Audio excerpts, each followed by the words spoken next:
Do you remember reading The We Free Men by Terry Pratchett? Many experiences I had with the Witches books, because obviously I grew up with my father in the household. It was like, yeah, he's nicking stuff from my childhood. That's Rhianna Pratchett, Terry Pratchett's daughter and co-author of Tiffany Aching's Guide to Being a Witch, a companion to her father's Tiffany Aching Discworld novels. Of course, the Discworld series is some 41 novels, but only some of them follow Tiffany Aching. The We Free Men, Hatful of Sky, and Wintersmith are just a few. The We Free Men introduces us to Tiffany 2 years after the death of her grandmother, as she explores her newfound talent as a young witch of what's called the Chalk, a quiet sheep farming region of Discworld. I don't remember specifically when I read We Free Men, but it's always been a big favourite of mine, and particularly because Tiffany had a sort of a similar upbringing to me, and I was always a big fan of the Witches books. They're my favourite strand of my father's books, and they've got a lot of Pratchett lore in them. My mother was a shepherdess. We used to visit the Chalk Country, which is Wiltshire in southern England. Chalk Country isn't a real place, of course, but the fictional countryside was inspired by Wiltshire. I used to run around her kind of fields and things, chasing sheep and bottle feeding lambs and doing very Tiffany things. So, yeah, I frequently found with the Witches books in particular that my countryside upbringing was folded into them. I've always loved the Witches. That's Gabrielle Kent, co-author of Tiffany Aching's Guide to Being a Witch. And to find this new young witch who, despite her youth, had the kind of presence of Granny Weatherwax and had all the kind of best bits of all of the witches in one very young witch that we got to see grow in her power was just amazing. Granny Weatherwax is one of the powerful witches on the disc who helps young Tiffany discover what it means to be a witch. She figures prominently in Tiffany Aching's Guide. Her asides decorate the margins of the book, sometimes offering correction or commentary to Tiffany's instruction. So I thoroughly enjoyed actually seeing what could be Granny Weatherwax grow from a young child into the incredibly powerful young witch that she was by the end of the series. I have a Witches Abroad quote tattooed on my arm. Marika Nijkamp is the author of coming-of-age fantasy novel Splinter and Ash, and now Splinter and Ash, City of Secrets, the second book in the series. I asked her what the quote is. People think that stories are shaped by people. In fact, it's the other way around. Some stories teach us how to grow up, even challenge other, more limiting stories we've been told. The best of them become classics, like the We Free Men. I'm Lisa DeSaro, and this is Remember Reading. Rhianna and Gabrielle's story starts not in a book, but in the world of video games. Cue the 90s. Pipeline. Joseph Elliott Cruz. We started working in video games in the 90s when it was very rare for there to be women working in games. Of course, I was the only woman working in the game studio where I worked for years. And this conference popped up for women in games. And I thought, that's interesting. Are there many other women in games? And I went along to that and suddenly walked into a room full of women working in video games, which was it was like a breath of fresh air experiencing that. And I recognised Rhi from a picture in PC Zone, which she was writing for at the time. So I edged into a conversation she was having with someone else and said, "You're Rhianna Pratchett?" And she said, "Yes," looking at me a bit suspiciously as though I was going to start raving about her dad's work. "Oh, you write for PC Zone. I loved your reviews." And then she looked at me and said, "And you look like Dark Willow from Buffy," which I very much did at the time. And I think that was just the moment we decided, let's be best friends. I'm like, looked arms and skipped off into the sunset. It was just over 20 years ago now, wasn't it, Rhi? I think so. You're better at timekeeping than I am. And we became firm friends over the years. And Gabrielle was very sheepish about admitting to me what a big fan she was of Dad's books. And she had, basically, I think the first time that I slept over at Gabrielle's house, she put me in the room where all the Pratchett books were. And I kept imagining that the door's going to slam shut and lock. She'd got the ultimate Pratchett for her collection. But you definitely kept it on the down low, your fangirl for Pratchett, which was nice. And when Rob Wilkins, manager of the Terry Pratchett estate, approached Rhianna about doing something for the 20th anniversary of the We Free Men, she decided to get Gabrielle on board. And he'd pitched me the title of it, but he didn't really have any sort of content ideas. And so I said, let me go away, because I really think this would be a great project for Gabrielle and I to work on, because we're both big fans of the witches. And so I went away, spoke to Gabrielle about it. Gabrielle was in, and Tiffany Aching's Guide to Being a Witch was born. In it, you'll find the practical and the magical. Chapters on boots and hats, magical creatures, and even death. The book is delightfully illustrated by Paul Kidby. It really is a wonderful collection of Paul's work. It's one of the best collections of his work there's ever been, really. And there's a reason he's been the premier Discworld artist for so long. Paul's illustrations bring to life the beloved characters Tiffany meets along her journey to becoming a witch. She's learnt so much from so many different witches over the years. Some witches who may no longer be with us, but she's decided to commit those words to paper to share that far and wide with all of these young women who may be coming up through the ranks. So it's not all about showy magic. It's very much about community and the land and helping others and how things go around as well. Before she makes her own guide for other young witches, we meet Tiffany Aching as a 9-year-old girl living on the Chalk. In her spare time, she likes to read the dictionary, make cheese, and tickle trout. But something is wrong. Fairyland, another, stranger world, is beginning to spill into Discworld, and with it, strange weather, nightmares, and creatures that don't belong. One of the first is Jenny Greenteeth, a giant-eyed monster invading the river. It takes the observant Tiffany no time to take notice. That's what Marika thinks makes Tiffany a good witch. She is so observant.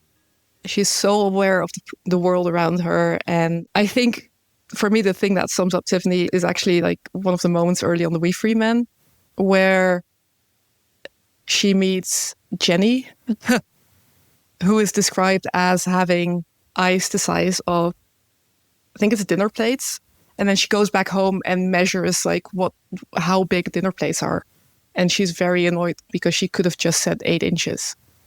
And I think that's just such a perfect, that is who Tiffany is. So Tiffany, armed with a frying pan, meets Jenny, with a little help from her brother, Wentworth. She ties a bag of candy to a piece of wood and hammers it into the ground at the edge of the river. "Sweeties, Wentworth," she shouted. She gripped the frying pan and stepped smartly behind the bush. Wentworth trotted over to the sweets and tried to pick up the bag. It wouldn't move. "I want to go to that," he yelled, because it was a threat that usually worked. His fat fingers scrabbled at the knots. Tiffany watched the water carefully. Was it getting darker? Was it getting greener? Was that just waterweed down there? Were those bubbles just a trout laughing? No. She ran out of her hiding place with the frying pan swinging like a bat. The screaming monster leaping out of the water, the frying pan coming the other way with a clang. It was a good clang, with the oi-oi-oi-oi-oing that is the mark of a clang well done.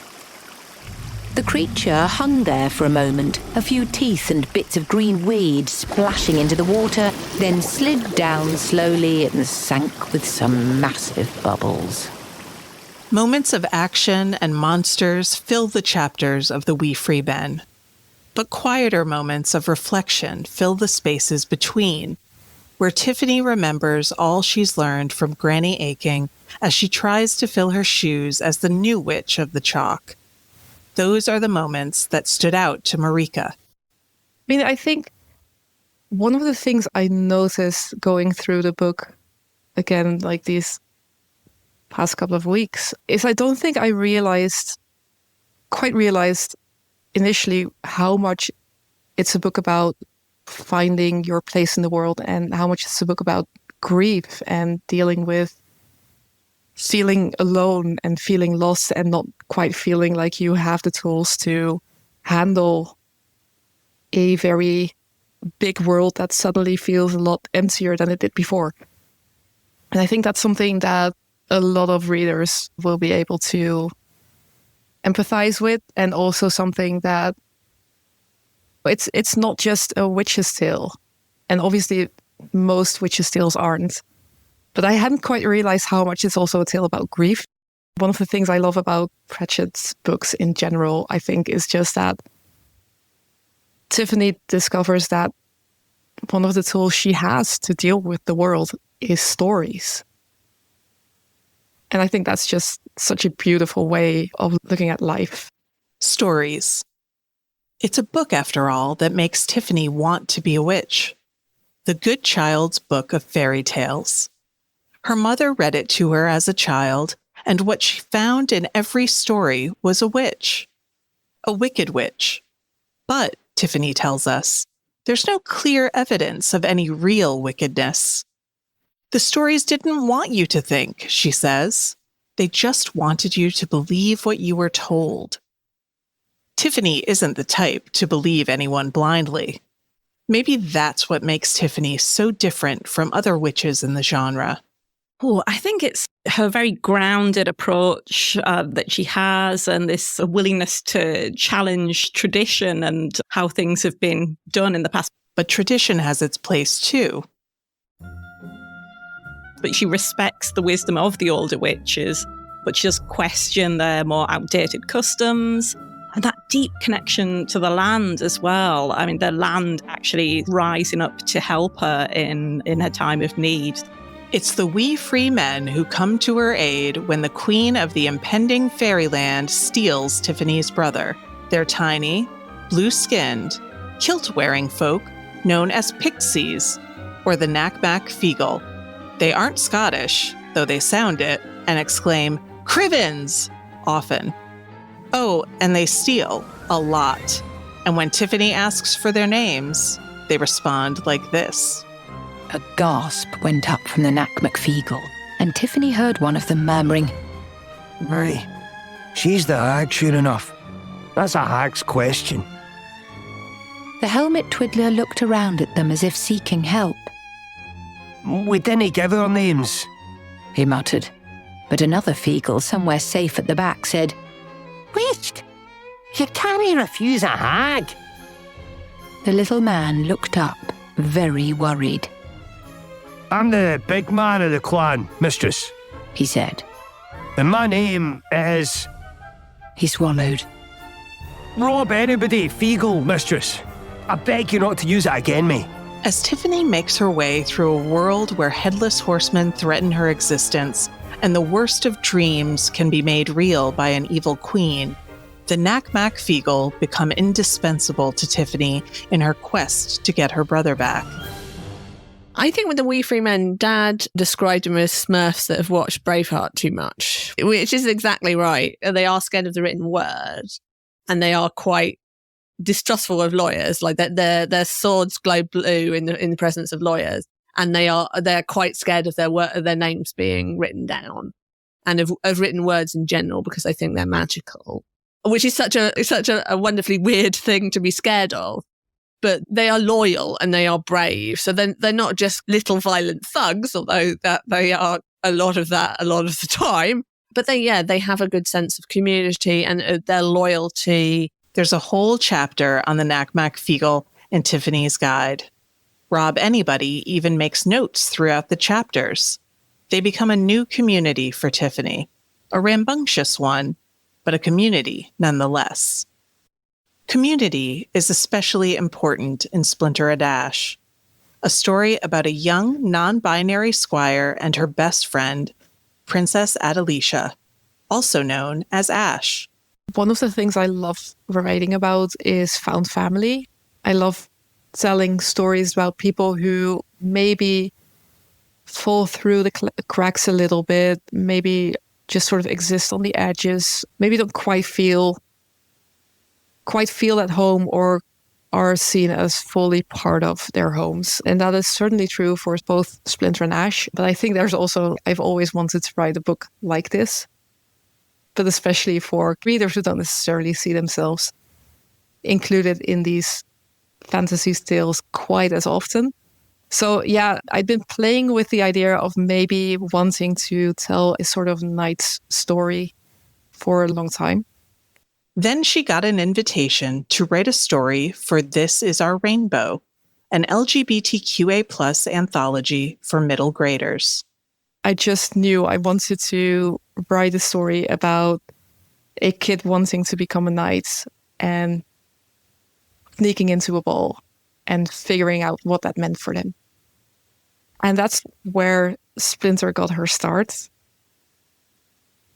And then Ash followed quite soon after, because I knew that I clearly had to write a non-binary squire in this scenario.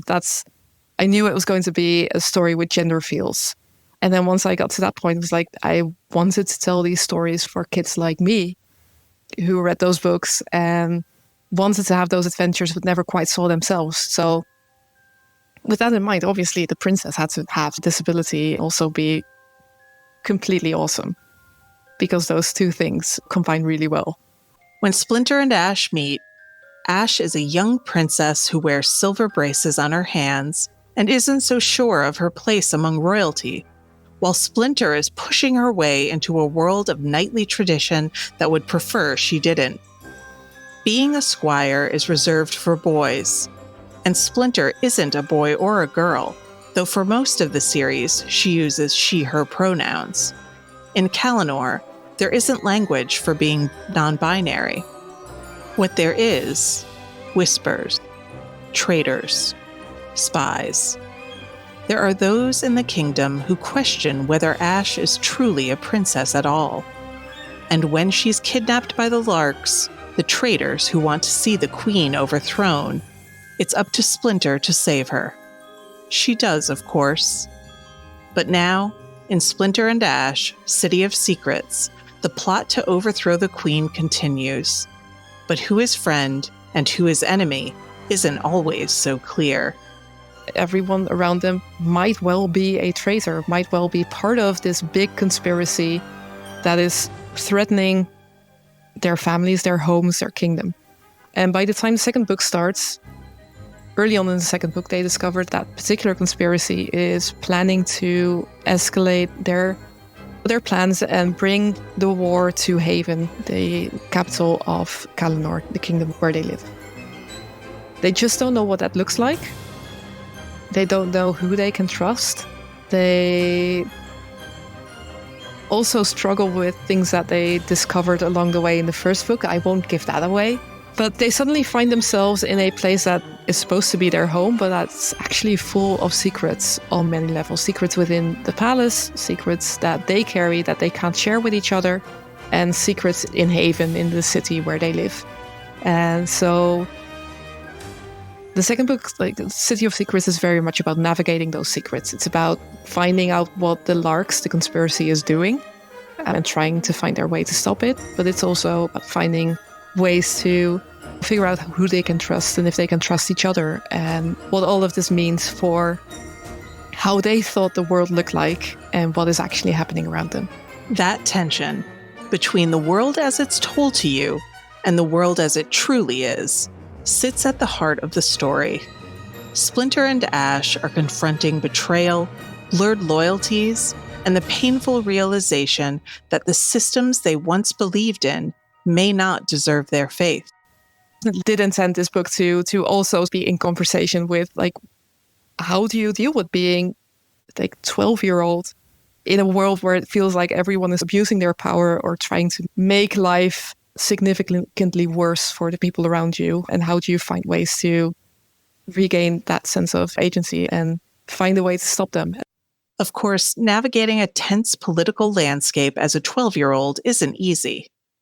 That's the kind of story Terry Pratchett was always willing to tell, too. His books never pretend the world is simple. One of the great things about my father's work for younger readers is it can be enjoyed by anyone, right? He doesn't pander to younger readers. Look at things like Nation, for example, which is obviously not a Discworld book, but it does involve younger characters, but it's incredibly dark and takes on issues like what does home mean? What does a nation mean? Belief, adhering to traditions and breaking away from them and finding identity. And the Tiffany series does touch upon things like that. And it touches upon aspects like community and looking after those that can't speak for themselves. The evil that exists in people as well as monsters, and the evil that exists in people is often much more difficult to deal with than a monster that you can hit with a frying pan. Nation, the coming-of-age story about a boy and a girl rebuilding a society after a devastating tsunami, is perhaps a bit more overtly political than the Tiffany Aching series. But that doesn't mean the Tiffany books are apolitical. We see Pratchett's politics and how he defines witches by how they think. Tiffany's magic is rooted in perception. She not only has first thoughts or immediate reactions, she has second and third thoughts. Second thoughts are the thoughts about first thoughts. Third thoughts are a sort of metacognition, the thoughts that watch all the rest. When Tiffany comes face to face with the Queen of Fairyland, who tells her that witches are selfish, it's Tiffany's third thoughts that push back. All witches are selfish, the Queen had said. But Tiffany's third thought said, then turn selfishness into a weapon. Make all things yours. Make other lives and dreams and hopes yours. Protect them. Save them. Bring them into the sheepfold. Walk the gale for them. Keep away the wolf. My dreams, my brother, my family, my land, my world. How dare you try to take these things because they are mine. I have a duty.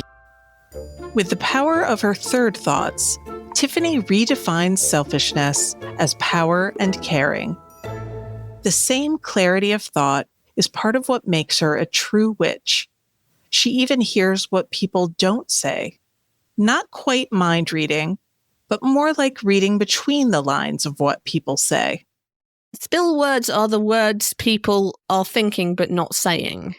So you could call it a little bit like a sort of verbal subtext, but that's what Tiffany learns to hear. So she hears on one level the words people are saying, but she also hears the things they're not saying, that they're holding back, that they're only saying inside themselves and to themselves. And so that's a very witchy thing to do, to be able to hear the spill words, what people aren't saying, that are sometimes often more important than what they are actually saying. Of course, Tiffany has some spill words of her own, and we get to see that in her guide.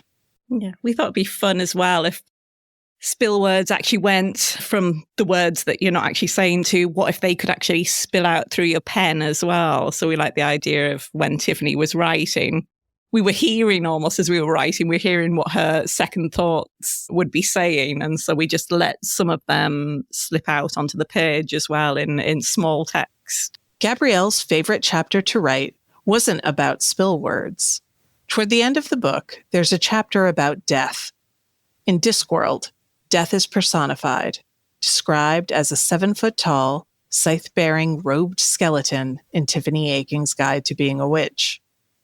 Nothing to be afraid of, though, Gabrielle says. The very kind of positive look at death in the books, I think, is wonderful. And I was very drawn towards writing the chapter on death in the books, and just that positive look at it, sort of not really being an ending and choosing what happens next. And the way witches would help people towards a good death, even when they would take away the pain, and by the end, some of the people they were tending to help them go happily through the door. And learning as well about the door, I thought was interesting, witches being able to see that door and help those through it that were struggling. In Discworld, there are doors and boundaries everywhere, between worlds and between life and death. It's the job of witches to watch over those boundaries and sometimes help guide the dying gently from one side to the next. I really enjoyed the sections on death. Reading those books has helped me think very differently about death as well. And yeah, it sounds so weird, but seeing that kind of positive side of it and that it's not something to be feared. It sounds very weird saying that about a children's book. Terry Pratchett never treats death as a villain. He writes about it with a kind of affection and dignity. In the Discworld novels, death is a character, but not a cold or cruel one. Now Rhianna and Gabrielle continue that tradition. Endings aren't always easy, though. No one here means to pretend otherwise. Did a paragraph each and then burst into tears, and there are a few tears. Like we would read out the chapters, and I think we did we take a day where we were basically reading the whole book to each other, and then we had to have whiskey for the hard chapters, and we're just sobbing at the end and drinking whiskey. It is amazing how naturally a lot of it came to us, and yeah, no, it was, and I think it did make us shed tears during it on our own and together, and being able to do it as such good friends as well and having each other's support was wonderful. We haven't heard the last of Rhianna and Gabrielle. They're working on more Discworld projects. And we can expect at least one more Splinter and Ash book. In the meantime, Marika has a piece of advice. Everyone should at least read one Pratchett book in their life. I feel like that's...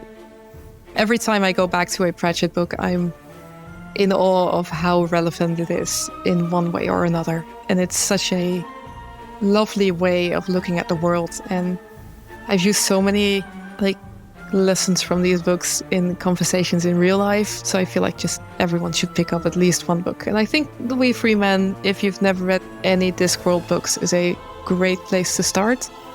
So just read it. And don't worry, Tiffany gets her brother back from the Queen of Fairyland. And she also learns a little more about what being a witch really means.